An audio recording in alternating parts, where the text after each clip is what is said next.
Moi c'est Guillaume, je suis gay et j'ai été très longtemps sexuellement bloqué. Ce podcast c'est comme un guide, chaque épisode t'aide à sortir du non-dit, entendre tes désirs et donne des conseils pratiques pour ta vie sexuelle ou amoureuse. J'autoproduis ce podcast, c'est mon métier et je dépends des contributions des auditeurs comme toi. Alors va faire un don sur le site du podcast ou regarde ma petite tête sur mon Instagram ou les infos pour rejoindre une rencontre entre auditeurs près de chez toi. Tu tapes BIT, c'est bit sans e.ly/comment devenir dans ton navigateur. À la toute fin de cet épisode, je t'en dis plus sur les coulisses du podcast et comment la communauté des auditeurs peut t'aider. Place à ton épisode, bonne écoute. Le podcast part au Québec, fin août 2025. Mon plan logement vient de tomber à l'eau, alors j'ai besoin de ton aide. Si tu es québécois ou si tu connais des gens au Québec, partage mon appel pour trouver un logement pas cher, des témoignants et des assos partenaires. J'ai vite besoin de caler tout ça avant que les prix du billet et des logements s'envolent. Toutes les infos sur actifoupacif.com/Québec. Merci. On se lance ? Ouais, c'est parti. Je te lis ma petite intro. Ouais, merci. Zoé Blanc-Scudery, bienvenue sur le podcast. On est à Lausanne en Suisse. On enregistre cet épisode en direct de ma chambre d'hôtel. On est le 14 février. Joyeux Saint-Valentin. Joyeux Saint-Valentin à toi. La fêtes-tu ? Être là avec toi, c'est une bonne manière de la fêter, non ? Dans une chambre d'hôtel et tout. Vive l'amour. Grave, moi je suis d'accord. Moi je la fête pas, je n'ai jamais fait de cadeau vraiment. Mais en tout cas, il fait super froid, mais on a un soleil de malade. Ah, c'est toujours comme ça à Lausanne. Ça s'appelle la bise. Ah ouais ? Ouais, c'est un vent très froid qui fait que t'as du soleil, mais t'as juste envie d'être dedans. Bah, du coup, on est dedans et on est parfait. Toi, Zoé, du coup, tu es sexologue depuis 7 ans. Mm-hmm. Et ensemble, on va parler addiction au sexe sous toutes ses formes. Par exemple, j'enchaîne les plans, ou je me masturbe énormément, ou c'est le porno. Cet épisode, on espère qu'il va aider les auditeuristes de 2 façons. D'abord, à savoir repérer si on est addict ou pas et quand est-ce qu'il faudrait s'en inquiéter. Ensuite, à comprendre les solutions qui existent et identifier les pistes concrètes qu'on peut creuser. On explore tout ça en partant des témoignages et des questions que les auditeurs m'ont envoyées et que je vais lire. Avant de se lancer, peut-être que les auditeuristes, en tout cas toi Zoé, t'es au courant, mais peut-être les auditeuristes se disent « Mais qu'est-ce que Guillaume fout à Lausanne ?» avec sa bise. Et ben c'est grâce à Grégoire et j'ai envie de le saluer, de le remercier. C'est un auditeur lausannois qui m'a contacté, qui s'est motivé pour trouver les sous, embarquer d'autres auditeurs à donner des sous et des soutiens d'assaut pour me faire venir. Un grand merci à lui. Et d'ailleurs, c'est lui qui nous a contactés, c'est lui qui t'a trouvé et qui nous a contactés. Donc double merci. Bon, 3 merci aussi parce que il m'a même accueilli avec des vrais chocolats suisses. Ça, c'est de la vraie chance alors. Il y en a, je t'en offrirai. Enfin, j'en partagerai. Toi, t'es suisse, tu t'en fous peut-être. Mais un petit chocolat, pourquoi pas. Bon, Zoé, j'aimerais qu'on commence par un peu d'espoir et de la bonne nouvelle. Le sujet de l'addiction au sexe est un vrai sujet sérieux, beaucoup de souffrance. Mais moi, j'imagine peut-être des auditeuristes qui écoutent justement parce qu'ils se disent « Ouïe, j'ai peut-être un souci ». Est-ce qu'on peut commencer par se dire, par leur partager un peu d'espoir, quoi. Mm-hmm. Oui, évidemment. Je pense que la première chose, c'est de dire qu'il y a beaucoup plus de peur d'avoir une addiction sexuelle que de vraiment souffrir d'une addiction sexuelle. Donc on va voir ensemble ce que ça veut dire vraiment d'avoir une addiction sexuelle, mais peut-être qu'il y a des personnes qui se posent la question, qui ont peur, mais en fait qui ne souffrent pas d'une addiction. Et pour les personnes qui souffrent d'une addiction, la bonne nouvelle, c'est que ça peut se soigner, comme la plupart des addictions. Et je pense que un troisième point, c'est aussi que se poser la question de ce qui me convient, ce qui me convient pas dans ma vie, ça me permet forcément de mieux me connaître et du coup d'aller vers une vie qui me ressemble plus. Donc même si c'est une phase où les personnes sont très en souffrance en ce moment, le fait même de s'en inquiéter, c'est déjà un premier pas vers le fait d'aller mieux. Ouais, le symptôme comme messager aussi. Oui, bien sûr, parce que l'addiction sexuelle, elle comporte plein de critères, mais c'est souvent un symptôme qu'il y a quelque chose d'autre qui va pas. Le problème, c'est pas la sexualité qui va pas, c'est peut-être autre chose dans la vie, de l'anxiété. On voit souvent qu'il y a des comorbidités avec de l'anxiété ou de la dépression, et puis on essaye de trouver des stratégies comme on peut pour aller mieux, et puis cette stratégie-là, dans l'addiction sexuelle, c'est un comportement sexuel ou des pensées sexuelles qui deviennent obsessionnelles, en fait. Moi, je te propose qu'on se lance dans le vif du sujet par déjà définir les termes. On parle de quoi ? C'est quoi être addict ? Erwan de Colmar et Bastien de Marseille te demande, bon, c'est quoi être addict ? À partir de quel moment est-on considéré comme addict au porno, par exemple ? et je crois que c'est Bastien qui dit besoin absolument de contenu pour s'exciter, nombre de vidéos par jour, par semaine. Ah oui, Bastien, il avait envie de dire, voilà, est-ce que tu peux même me donner un chiffre à partir de combien de fois c'est un problème? Alors ça, non, on peut pas faire parce qu'en fait, c'est pas quantifiable. Dans la sexualité, il n'y a pas de normes, il n'y a pas, c'est pas plus normal de se masturber une fois par mois qu'une fois par jour. Bon, une fois par heure, ça va devenir compliqué dans la vie sociale, relationnelle, etc. Donc, je peux pas donner de chiffres. Je peux pas non plus dire tant de vidéos ou pas, parce que ça aussi, c'est tellement individuel. Je pense que ce qui est très important, c'est la notion de souffrance. Faut bien se rendre compte que dans l'addiction sexuelle, alors ça peut comporter des pensées obsessionnelles autour de la sexualité, autour d'avoir des comportements sexuels particuliers, autant autour d'avoir des fantasmes récurrents puis très intrusifs comme ça, ou alors d'avoir des comportements vraiment effectifs. Ça peut être de la sexualité réelle ou de la sexualité virtuelle, mais c'est une sexualité qui va échapper au contrôle. Donc, on va comme avoir une sorte de compulsion. À un moment donné, je peux pas m'en empêcher et je l'agis. Et donc, en fait, qu'on regarde une vidéo ou 10, disons que c'est plutôt cette sensation de perte de contrôle qui peut être un petit peu indicatrice comme ça. Mais c'est pas la seule chose qui nous amène en fait à une addiction sexuelle. Mais justement, j'ai une question. Tu disais, peut-être se masturber une fois par jour, ça devient compliqué. Est-ce que je peux considérer que je suis addict le moment où la pratique sexuelle ou le truc sexuel que je fais, ou d'ailleurs hors sexualité, mais on reste sur la sexualité, le truc que je fais m'empêche, c'est-à-dire me fait souffrir, tu as dit, mais même me déconnecte des autres, de mon travail et ou de mes loisirs, parce que à se masturber plusieurs fois par jour, moi, c'est ça ma question, c'est est-ce que l'addiction, c'est pas le moment où ma vie s'organise autour de, par exemple, la masturbation, plutôt que, en fait, la masturbation qui accompagne ma vie? Oui, alors tout à fait. En fait, l'influence sur le quotidien, ça fait partie des critères. On a 6 questions pour évaluer comme ça si on pense qu'il y a une addiction. Et puis, l'impact sur le quotidien, ça en fait partie. Est-ce que tu les as, les 6 questions-là? Oui, bien sûr, je les ai préparées pour vous. Ah.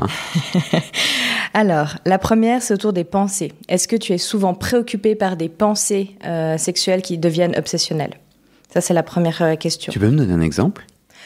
Par exemple, tu penses toujours à un fantasme en particulier, je sais pas, j'ai envie de sucer quelqu'un. Voilà, j'ai envie de sucer une queue, puis t'y penses tout le temps. Okay. Et en fait, même quand t'es au boulot, même quand t'es dans ta famille, etc., t'as l'impression que tu peux pas maîtriser cette pensée. Okay. Elle commence à s'inviter un peu tout le temps avec toi. Et puis c'est pas juste, ça m'excite d'y penser, puis quand je masturbe, je pense à faire une fellation. C'est même en dehors de ça que la sexualité s'invite. Tu vois ce que je veux dire?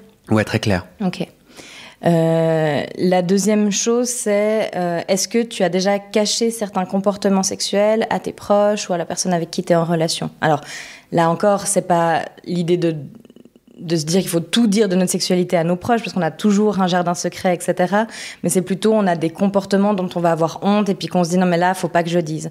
Là, par exemple, ça serait, des fois, je me trouve des plans sur les apps et puis je couche avec des gens que je connais pas, puis après je rentre vite à la maison, puis je dis pas en fait ce qui s'est passé. Bon là, ce serait dans en dehors d'une relation adultère, parce que là, en plus, il y a la question du secret, mais ou à ses amis, tu vois. S'il n'y a pas d'enjeu affectif de fidélité. Mais des comportements qu'on commence à cacher parce qu'on en a honte, on n'est pas à l'aise avec ça. Ok. Est-ce que tu as déjà cherché de l'aide par rapport à un comportement que tu trouves compliqué, ou est-ce que tu as déjà essayé d'arrêter puis que tu n'as pas réussi? Enfin, tu vois, cette notion-là.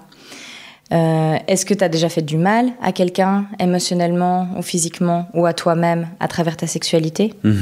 Là aussi, c'est large, mais du coup, dans l'addiction, au bout d'un moment, l'autre devient un intermédiaire pour te donner en fait la satisfaction. C'est pas vraiment, c'est pas du plaisir, c'est pas de la satisfaction, mais disons pour assouvir justement la pulsion. Donc du coup, ça peut créer des dégâts. Est-ce que tu te sens contrôlé par ton désir sexuel? Et pas un contrôle du style voilà, mon désir me porte à rencontrer des gens puis c'est chouette, mais plutôt ce truc de là j'ai pas le choix, je voulais me concentrer sur un truc, j'avais un téléphone à faire, je devais aller quelque part, puis en fait je suis en retard parce que j'ai pas pu m'empêcher en fait de me masturber ou ouais. Ça par exemple, ça peut être plus compliqué. Et puis, la dernière question, c'est au niveau des émotions. Est-ce que tu te sens triste après avoir eu un moment de sexualité? Parce que souvent, les personnes qui vivent cette addiction n'ont pas de plaisir à la sexualité. Il va y avoir une sorte de décharge suite au comportement compulsif, mais c'est pas quelque chose qui est agréable. On va beaucoup vivre de la culpabilité, de la honte, de la tristesse, de la solitude. Enfin, c'est pas cool comme sexualité. Donc là, je vous ai parlé des 6 questions. On dit qu'à partir de 3 oui à ces questions, il y a un risque d'addiction qui peut être, qui mériterait d'être plus investigué. J'imagine qu'il y a aussi la fréquence des oui, c'est-à-dire si ça m'est arrivé une fois sur les 12 derniers mois, c'est pas la même chose que si ça m'est arrivé chaque jour. Évidemment. Depuis 6 mois, t'es d'accord? Oui, tout à fait. Parce que moi, je réponds oui à chacune de ces questions. Hein. Toi, tu réponds pas oui, en vrai, à chacune de ces questions? T'es pas obligé de répondre. Non, mais... Alors, je ne répondrai pas. Non, mais pas de souci. Mais moi, je pense que j'ai eu des comportements addictifs aussi. Ouais. Mais juste pour que là, les auditeuristes qui écoutent puissent mettre le curseur au bon endroit. C'est des questions exploratoires. Donc, c'est pas genre, t'as dit 3 oui, c'est sûr, t'es addict, c'est la fin du monde. C'est une façon de mettre des mots, pardon. Exactement, oui, pardon, c'est moi qui t'ai interrompu. En fait, ça, c'est plutôt large échelle pour essayer d'envisager de voir. Si après on doit poser un diagnostic, les critères ils sont un peu plus précis. Tu veux que je te les dise aussi? Vas-y. Ok. Donc là, ces pensées récurrentes ou ces comportements sexuels importants depuis en tout cas 6 mois. Donc là, ça répond un peu à ta question. Donc ça doit créer une souffrance importante et ces pensées, ces comportements doivent être très présents depuis 6 mois ou plus. Et puis doivent présenter 3 des 5 critères que je vais vous dire. Donc le premier, c'est un temps dédié à la sexualité qui empiète sur les autres activités de la vie. La sexualité qui est utilisée pour faire face à des émotions douloureuses, genre je m'ennuie, je suis angoissée, je suis irritée. Et ben, quand l'automatisme, c'est la sexualité, voilà, ça peut aussi être problématique. La sexualité, ça fait partie des stratégies quand ça va pas, mais quand c'est la seule et puis que c'est l'automatique, ça devient compliqué. La sexualité qui est utilisée pour faire face à des événements stressants de la vie, ça peut être, je sais pas, quelqu'un a un accident de voiture, avant d'aller à l'hôpital, je vais vite me masturber. Tu vois, ça peut être ça, parce que ça devient vraiment une réponse. Des efforts répétés, inefficaces pour diminuer ou arrêter le comportement qui me pose problème. Oui. La répétition de comportements qui risquent de blesser physiquement ou émotionnellement moi-même ou autrui. Voilà, ça c'était, je crois, j'en ai dit 5. 1, 2, 3, 4, 5. Et puis... en gros, il faut bien dire que ce comportement sexuel, quand il y a une addiction, il vient vraiment diminuer la qualité de vie sur différents domaines, social, professionnel, relationnel. C'est vachement intéressant parce que... T'avais fini, pardon ? Oui, l'autre critère, encore juste pour dire, pour faire vraiment le diagnostic, c'est de dire que ces comportements sexuels doivent pas découler d'une prise de substance. Parce que parfois, quand on est addict à quelque chose, on est addict à plusieurs choses. Mais si on a ces comportements-là seulement quand on a bu ou seulement quand on a pris de la drogue, le problème d'addiction n'est pas forcément sur la sexualité, peut-être lié à la drogue, tu vois. Compris. Ben merci, c'est vachement parlant pour moi parce que en préparant cet épisode avec toi, je me suis dit mais moi j'en suis où ? Enfin, est-ce que en quoi le sujet me parle, tu vois ? Et je vois vraiment une addiction au porno qui a disparu depuis que je fais le podcast. En fait, le podcast m'a épanoui. 2 choses. Le podcast m'a permis de me reconnecter à moi et à oser vivre ma sexualité. Donc en fait, aujourd'hui, j'ai une sexualité dans la vie réelle. Donc mon désir sexuel, j'ai plus envie de le vivre via le porno ou la masturbation. Peut-être je mélange les deux. Peut-être je devrais dire masturbation. Mais la masturbation était une manière pour moi de fuir, un truc depuis que je suis tout petit, quoi. Vraiment un endroit aussi de honte, qui vraiment pouvait prendre... Enfin, moi, je me suis déjà masturbé pendant 6 heures d'affilée, 5 heures d'affilée, tu vois. J'ai pas compté, mais je me suis dit, tiens, je suis rentré chez moi, il était 20h, et là, il est 2h du mat, je sais pas. Mais je me dis, j'ai pas dîné. Et donc, il y a eu vraiment ce déclic grâce au podcast, épisode après épisode, ça s'est déployé. Et le stress qui a diminué, c'est-à-dire, moi, je fais vraiment un lien direct avec... pas à l'aise d'être gay, pas à l'aise d'avoir cette sexualité gay, que je voulais pas vraiment qu'elle s'exprime, j'étais pas alignée, j'étais pas dans mes bottes, et donc quand ça a émergé, ça avait le droit de vivre uniquement dans un endroit seul avec moi-même, un peu dans la honte de la masturbation, tu vois, et la masturbation était là-dedans, dans un cercle vicieux, quoi. Donc ça me parle vachement, et ça me pose question. Donc moi, j'ai jamais posé le diagnostic. Peut-être d'ailleurs, je sais pas si moi je peux m'auto-diagnostiquer comme ça à la louche, mais c'est quoi l'intérêt de mettre un diagnostic, de mettre le mot addiction sur un comportement ? Ça, c'est une question hyper intéressante parce qu'elle va même au-delà de l'addiction à la sexualité, c'est sur ces addictions comportementales. Et surtout sur des choses, enfin ça me fait penser par exemple au trouble du comportement alimentaire aussi, hein, on se retrouve avec beaucoup de similitudes avec l'addiction à la sexualité. C'est sûr qu'en fait, la sexualité, c'est un truc que tu vas pas arrêter de faire dans la vie. C'est pas le but d'un traitement.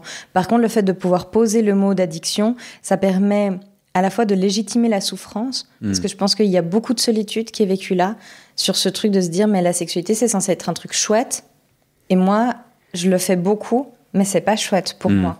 Donc il y a une sorte de double honte comme ça à souffrir autour de la sexualité. Et le fait d'avoir un diagnostic, ça permet aussi d'ouvrir tout le champ des soins. Parce que quand on n'a pas l'impression qu'on a un problème, on n'a pas l'impression qu'il y a une solution. Si je dis, bah là, c'est une addiction, alors ça veut dire qu'on peut commencer à faire un plan de traitement ou comme accompagner la personne pour vraiment aller mieux vers un rétablissement. Oui. Ah ouais, moi j'étais vraiment dans la stratégie du déni. Oui, ben ça, c'est une phase hein, pour les addictions. Ça fait partie de l'addiction d'être dans le déni. Ouais. Et notamment de négocier avec soi-même. Par exemple, tu te dis non, mais ça va, c'est pas trop, 6 heures de masturbation, puis c'est juste parce que j'étais fatiguée. Oui. Puis tu négocies avec toi-même. Oui. Parce que c'est trop dur de se rendre compte qu'on a un problème où ça vient enfoncer encore plus le clou sur le fait de l'anormalité, sur la honte, sur l'isolement. Oui. Donc, c'est une stratégie tout à fait normale d'essayer de rationaliser, d'être dans le déni. Mais à un moment donné, tu peux plus en fait nier. Souvent, si ça prend encore plus d'ampleur, de toute façon, t'as ton environnement social qui te fait remarquer que tu sors plus beaucoup avec les potes, que c'est bizarre, on te voit plus trop, t'as l'air toujours un peu déprimé, puis tu caches des trucs, enfin tu vois. Ouais. Puis au bout d'un moment, les gens le voient, puis toi, t'es obligé de le voir aussi, puis du coup, tu peux demander de l'aide. C'est une chance, en fait, de se rendre compte qu'on souffre à ce point-là. Ça permet de prendre les mains qui se saisissent. Oui, je pense que écouter cet épisode m'aurait fait vachement du bien, en vrai, parce que, en fait, je pense que j'aurais eu besoin d'entendre une voix comme la tienne, qui met des mots simples et j'étais plongé dans la honte. Et je suis pas sûr que j'étais vraiment addict dans le sens, peut-être j'étais à la frontière, enfin je réponds oui à certaines questions, il y avait de la souffrance, mais j'arrivais quand même à avoir une vie sociale et professionnelle plus ou moins... Enfin, tu vois, ça n'empiétait pas. Mais au final, j'aurais eu besoin de beaucoup d'aide. Mais la honte était trop forte. Et j'avais pas accès j'avais accès à rien. Tu vois ce que je veux dire sur ça? Et puis, genre, taper sur Internet. Ça. Bon, donc, trop cool que tu sois là. J'ai Johan, je m'en excuse, de Lyon et Arnaud de Paris. Je trouve qu'ils posent deux questions assez intéressantes pour qu'on finisse un peu de définir de quoi on parle. On va l'appeler Johan. J'enchaîne les mecs sur une journée sans jouir pour garder l'excitation. Suis-je normal ou est-ce de l'addiction? Donc là, je vais te lire son petit partage pour justement un peu... C'est quoi la différence entre j'adore le sexe, ça me détend de ouf. J'ai répondu oui à une ou deux des questions là de Zoé, mais est-ce que je suis normal? Est-ce qu'il y a un problème? Donc Johan dit: bonjour, je suis passif et j'ai toujours envie de sexe, plus. Il a mis des petits signes 3 fois plus. J'enchaîne les mecs sur une même journée, je ne jouis pas pour garder l'excitation et je jouis qu'à la toute fin du dernier rapport. Par moment, je ne jouis pas pour garder cette excitation pendant plusieurs jours. Je suis accro au point où la première chose que je regarde chez un mec, c'est son entrejambe. Je me demande si je suis normal par moment. Smiley qui est triste et Smiley qui fronce les sourcils. Merci pour votre aide. J'ai l'impression d'être le seul à ressentir ces choses. Alors... Là, ce que j'ai envie de répondre, c'est que on peut pas dire, moi je peux pas dire comme ça, hein, c'est une addiction, c'est pas une addiction, puis je pense que c'est pas mon rôle, puis que voilà, ça serait pas forcément pertinent.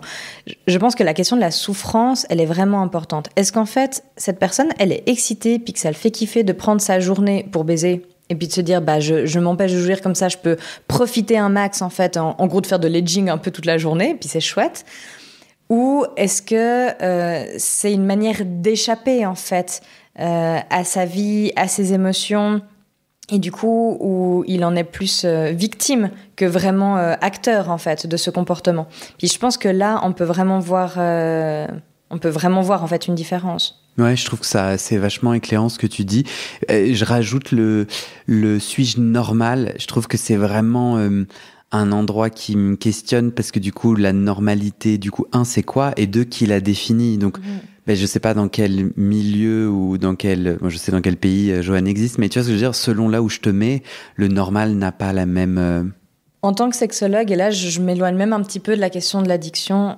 Moi, j'ai l'impression que c'est la notion de la norme qui fait le plus souffrir les gens dans leur sexualité. Parce qu'il y a une norme perçue ou imaginée, et puis il y a soi. Et ensuite, je mesure le décalage entre moi et la norme que je fantasme que les autres vivent. Et selon l'écart entre ces deux statuts, ma souffrance, elle va être plus grande. Et puis, c'est sûr qu'on n'a pas de représentation valorisée, ou même de représentation tout court, de se dire, je vais me taper 10 mecs dans la journée, et c'est cool. Oui. Du coup, à partir du moment où on n'a pas cette représentation, ça veut dire que forcément, les représentations que j'en ai, c'est qu'elles sont hors normes. Et puis, en tant qu'humain, on n'aime pas être hors des normes. Donc, on en souffre. J'ai un exemple que j'utilise souvent. Donc, les auditeuristes les plus assidus vont dire, vas-y, change, tu m'embêtes. Je n'en ai pas d'autres et je l'aime beaucoup. Un marathon. C'est en fait une performance un peu extrême tout de même. Alors peut-être même je peux aller au-delà du marathon. Tu sais, les trucs où... Moi, j'ai une amie qui a couru 160 km dans les Pyrénées. Si elle m'écoute, je l'embrasse. Mais j'ai à la fois envie de lui dire, mais t'es tellement forte, mais je le sais. Et à la fois, je me dis, mais t'es complètement... Parce qu'elle me raconte du coup qu'elle se fait des ampoules et tout. Et je trouve que c'est exactement ça. C'est que comme on adule les marathoniennes, c'est combien? C'est 42 km? 42, ouais. Faut se les enfiler quand même. Et du coup, c'est quoi la différence entre j'ai des rapports sexuels avec plusieurs personnes en jouissant à la fin? T'es d'accord? Ah oui, tout à fait. Je pense que c'est vraiment une représentation sociale. C'est-à-dire qu'en fait, on est quand même dans une culture qui va valoriser la monogamie. Donc déjà, le fait d'avoir plusieurs partenaires dans une journée, rien que ça, c'est vraiment hyper transgressif pour la norme. Donc...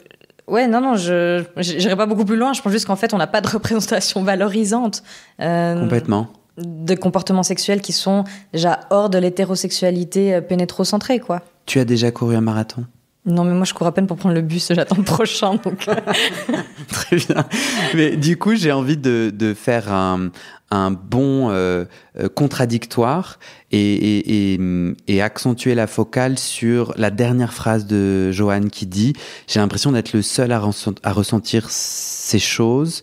Peut-être que... Donc là, on allait dans une direction en disant en fait, c'est la norme. Et la différence avec la norme préjugée dans la tête de Joanne qui peut-être le heurte. Moi, je prends une autre direction qui est, peut-être il y a une profonde solitude, je me sens seule, qui fait que le plein de sexe est en fait une façon de fuir cette solitude et un mal-être profond. Et là, autre direction, comme tu le disais, on va chercher de l'aide pour, non pas, le sexe n'est pas le problème ici, mais c'est la solitude, peut-être la dépression ou des formes de dépression. T'es d'accord? Oui, tout à fait. Et puis en plus, comme tu dis, il y a cette sensation de solitude, elle peut être double. Est-ce que je me sens tellement seule que du coup, il faut que je remplisse ma journée, il faut que je me remplisse de gens, au sens littéral en l'occurrence. Mais en fait, c'est pas vraiment satisfaisant parce que, à moins que là, ça soit vraiment des relations émotionnellement investies, mais on dirait pas que ça soit le cas dans le message. En fait, à la fin de la journée, tu te sens peut-être encore plus seule parce que malgré toutes ces rencontres, t'es pas rempli dans ton cœur. Oui. En fait. Ça, je me permets de t'interrompre. Je trouve... comment, Joanne, tu te sens à la fin de la journée? Est-ce que tu te sens fatiguée, mais repu comme... Tu vois, je suis content. Ou est-ce que tu te sens encore plus seule, encore plus triste? Tu vois ce que je veux dire? T'es d'accord que ça pourrait être un signe? Tu peux avoir un dégoût de toi-même aussi, bien sûr. Ça, c'est des super bons signes. Et puis après, il y a aussi le fait d'avoir l'impression d'être le seul à penser beaucoup au sexe. Parce que j'ai l'impression que c'est aussi une des manières dont on peut comprendre sa demande. Et je pense que pour le coup, ton podcast, il fait énormément de bien, puis les groupes de parole font énormément de bien. Enfin, il faut aller voir des témoignages, parce qu'en fait, il y a plein de gens qui pensent beaucoup au sexe. Oui. Mais comme on n'ose pas en parler, on a tous l'impression d'être tout seul, en fait, avec nos pensées. Alors que la plupart des gens, en fait, pensent beaucoup au sexe dans la journée. Enfin, pensent régulièrement. Et puis... On est tous différents, quoi. Ouais. Arnaud de Paris. Salut Guillaume. J'ai été très longtemps homo refoulé. Jusqu'à mes 36 ans, j'avais été uniquement en couple avec des femmes, dont une relation qui a duré plus d'une décennie. Le sexe était relativement rare, voire très rare, et bien sûr uniquement exclusif. J'ai fait mon coming out il y a 3 ans et me suis séparé de cette femme. Je vis maintenant ma meilleure vie gay.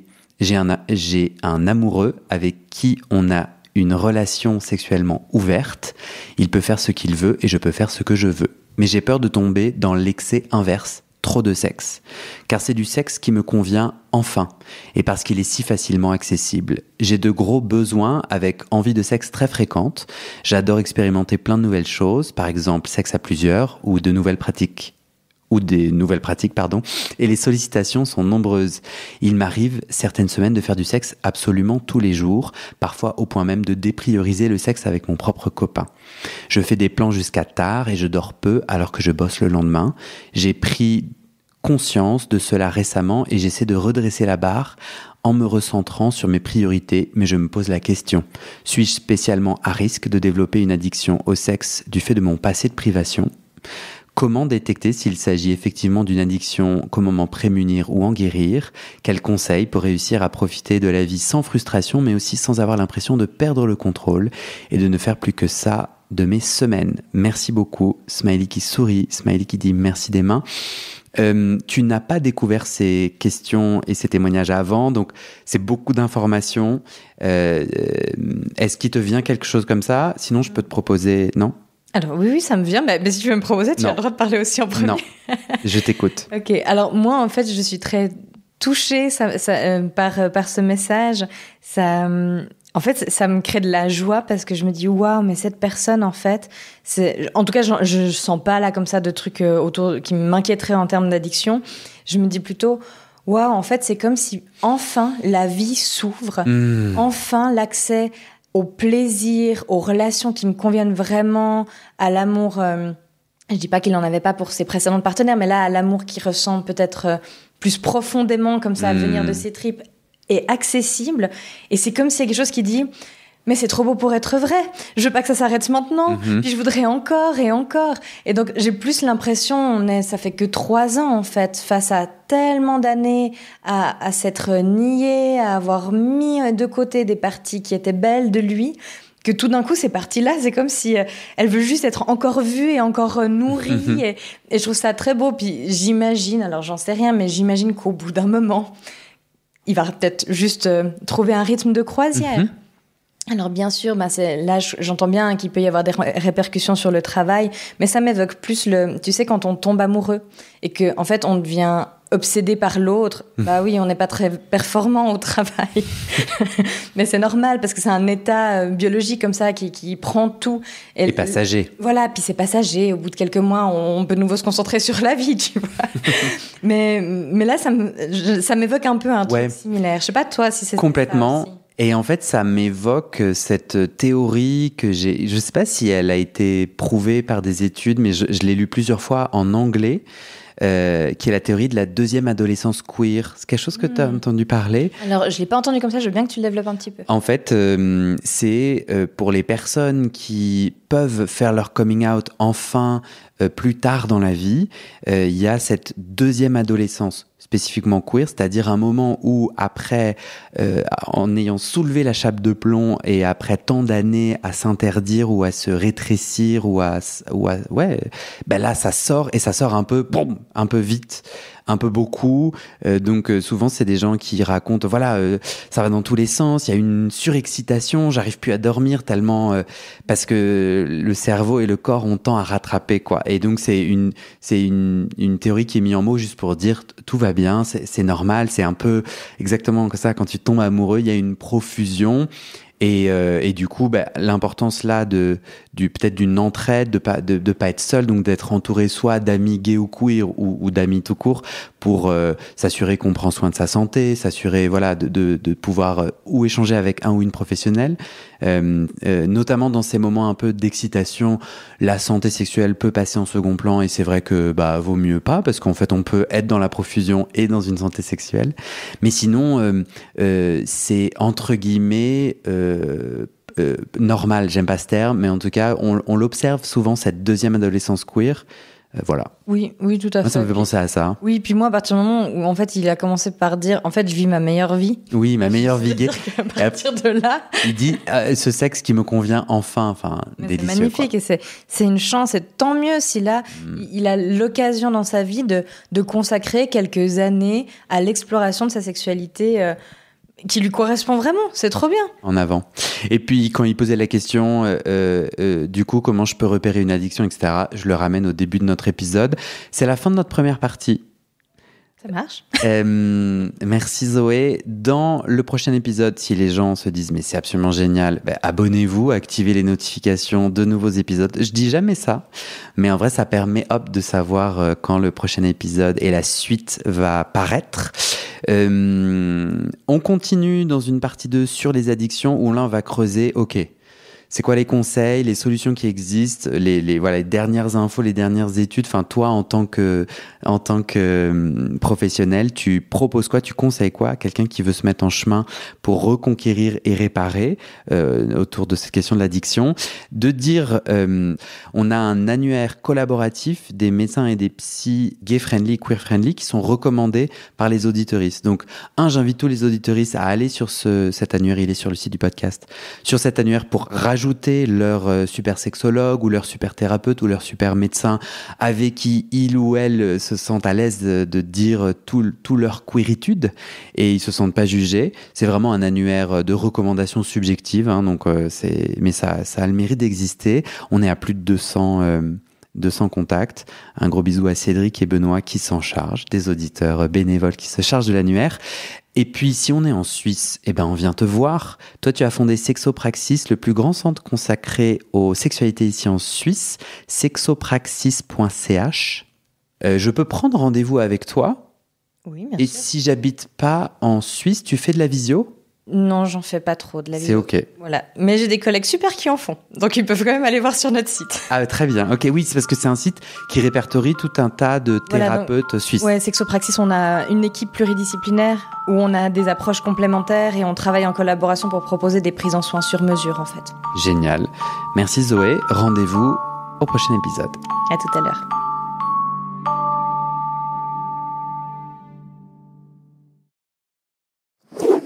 Surprise, je te fais gagner le livre enquête, ce que Grindr a fait de nous. Ça vient de sortir, c'est simple. Tu vas sur le site du podcast, tu remplis un mini formulaire, je tire au sort 20 gagnants-gagnantes et les éditions JC Lattès t'envoient le livre chez toi, où que tu habites dans le monde. Et attends, on te pompe aucune info, vraiment c'est juste un concours. Et comme la plupart d'entre vous auront la flemme de remplir le formulaire, si tu le remplis, tu as vraiment des chances de gagner. Direction le site du podcast pour tenter ta chance ou participer au live que j'organise avec l'auteur à Paris courant avril 2025. bit.ly/comment devenir. Et maintenant, je te donne les dernières infos sur les coulisses du podcast et comment la communauté des auditeurs peut t'aider. Mais d'abord, on doit parler sous. Ce podcast, c'est mon boulot à temps plus que plein et j'ai pris 2 décisions. Première décision, je ne veux pas rendre le podcast payant. Je veux qu'il reste accessible. Deuxième décision, je ne veux pas non plus de sponsors commerciaux. Vous vendre du lubrifiant ou des godes que j'utilise pas, non merci. Je limite mes sponsors à des assos ou aux services publics dont je porte déjà les messages de santé, mais bon, ça réduit beaucoup mes possibilités financières. Donc je dépends de vous, mes petits auditeuristes. Depuis 1 an, je cherche 400 auditeurs, auditrices qui peuvent me donner 5 € par mois pour que ça me fasse un gros SMIC, une sécurité financière minimum. Le pari est risqué, demander des sous pour un podcast gratuit dans une culture francophone qui n'a, il faut le dire, pas l'habitude de soutenir ses créateuristes de contenu, c'est pas facile. On est 180 sur les 400. Je galère à faire décoller tout ça, alors si tu aimes mon contenu et que peut-être même ça t'aide, rejoins les 400 maintenant. Direction le site du podcast, tu vas pouvoir donner via ma plateforme de dons ou en direct avec mon RIB par mois ou en une fois pour un soutien annuel. D'ailleurs sur 1 an, ça fait 60 €, en gros le prix d'une séance de psy d'1 heure. Tu n'as pas de sous, t'inquiète, je comprends, alors clique tout de suite sur s'abonner dans ta plateforme d'écoute, active les notifications pour recevoir le titre de l'épisode dès sa publication et mets 5 étoiles et un commentaire sur la page du podcast sur Spotify et Apple Podcast. Ces petites actions, ça pousse l'algorithme à proposer le podcast à plus de gens et ça m'aide à trouver des témoignages et des donateuristes. Sur le site du podcast, tu trouveras notre annuaire collaboratif des soignants-soignantes gays ou queer-friendly. On se partage entre nous nos contacts des soignants avec lesquels on se sent safe, médecins généralistes, proctologues, psy, sexothérapeutes, etc. partout dans le monde. Tu trouveras aussi mes réseaux sociaux et ma communauté WhatsApp. Je te montre ma petite tête, je te raconte les coulisses du podcast. Souvent, je pose des questions pour des futurs épisodes, je demande de l'aide ou toi. Tu peux aussi m'envoyer des messages, par exemple des messages d'amour pour me motiver, ça me fait très plaisir. Tu trouveras aussi sur ce site la communauté Discord du podcast. C'est là où les auditeurs peuvent parler entre eux, peuvent parler des épisodes, de culture et aussi de sexe et de leurs sujets intimes. Pour découvrir tout ça, tu tapes dans ton navigateur bit, c'est bit sans e.ly/comment devenir. Merci à toi et à très bientôt dans tes oreilles.